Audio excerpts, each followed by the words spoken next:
బాంబుల మోతలతో మిసైల్స్ మెరుపులతో middle east countries దద్దరిల్లాయి.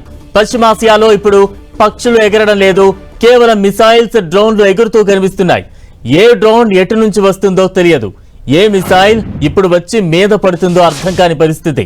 దీంతో పశ్చిమాసియా ప్రజలు బిక్కుబిక్కుమంటూ గడుపుతున్నారు. ప్రతీకార దాడుల్లో ఇవాళ ఇరాన్ డోస్ పెంచింది. ఈ రివెంజ్ అటాక్స్ తో అమెరికాకు మరో ఎదురుదెబ్బ తగిలింది. అమెరికా వాయుసేనకు చెందిన మరో F-35 ఫైటర్ జెట్ ను ఇరాన్ కూల్చేసింది. దెబ్బతిన్న F-35 యుద్ధ విమానం నుంచి ఎజెక్ట్ బటన్ నొక్కి యుఎస్ పైలట్ బయటపడినట్లు IRGC ప్రకటించింది.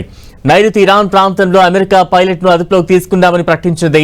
అయితే ఈ ఘటనను అమెరికా సెంట్రల్ కమాండ్ ఇంకా ధృవీకరించలేదు.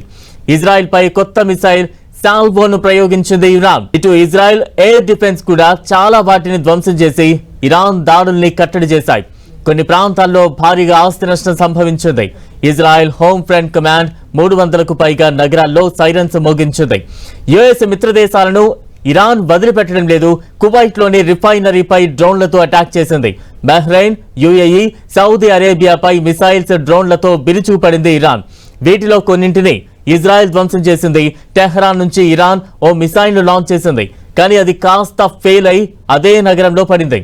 అమెరికా కూడా ఇరాన్ ను కోలుకోలేని దెబ్బ కొట్టింది. అతిపెద్ద బ్రిడ్జ్ ను కూల్చేసింది అమెరికా. కరాజ్ టెహ్రాన్ మధ్య ఉన్న బ్రిడ్జ్ పై అటాక్ చేసింది.